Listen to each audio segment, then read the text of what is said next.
Car wash కోసం వచ్చాను నేను. ఇది ఆటోమేటిక్ది, జస్ట్ బయట వరకే అనమాట. ఇక్కడ ఇది పే చేసేది అనమాట.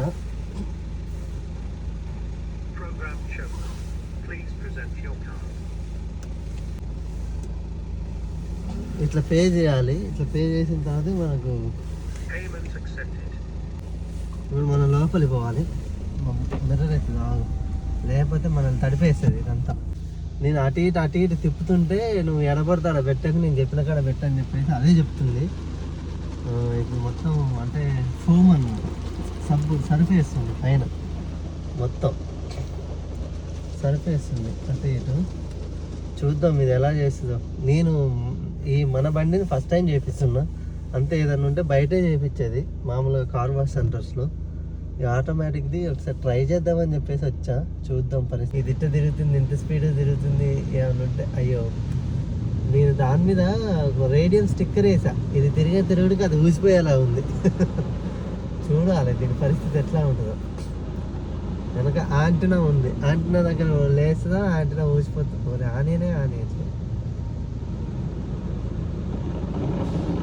వచ్చింది నాయన. ఓకే, చూద్దాం.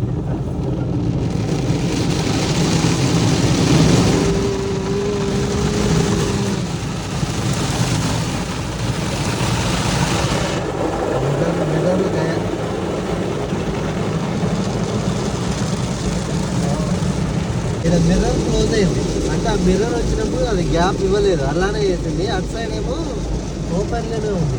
మేబీ నా మిర్రర్ ప్రాబ్లం లేకుంటే దాని ప్రాబ్లం నాకు అర్థం కావట్లేదు. వెనకాల యాంటీనా ఒకటి చెక్ చేయాలి తర్వాత, ఇది అయిపోయిన వెంటనే. చూద్దాం ఏమవుతుందో చూద్దాం. Good down please. కడిగిన కడిగి చాలే అన్నది. ఇది అడగడానికి 4 పౌండ్లు. ఇది ఎక్స్ప్రెస్ వాష్ అంట సైన్స్బెర్రీలో. 4 పౌండ్లు అంటే 126 125 అనుకున్నా. 400 425 500.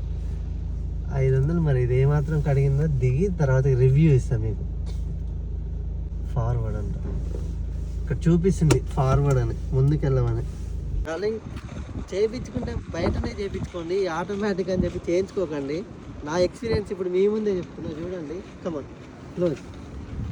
ఇది ఇక్కడ ఏదో ఇట్లా రెట్టేసింది, అది అలానే ఉంది. చూపిస్తా రీల్స్. ఓకే, ఇంకొంచెం క్లియర్ కావాలి, క్లియర్ కావాలి. ఇది ఇలానే ఉంది.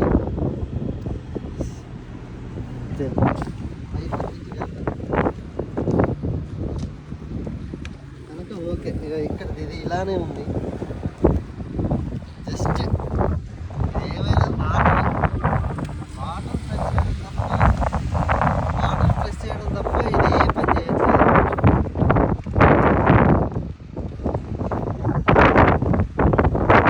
చేయించుకోండి, డబ్బులు తక్కువ అవుతాయి అని చెప్పేసి ఏదో ఎలా తీద్దాం అనుకుంటే ఇలా చేయించుకోండి, ఇలా ఆటోమేటిక్గా.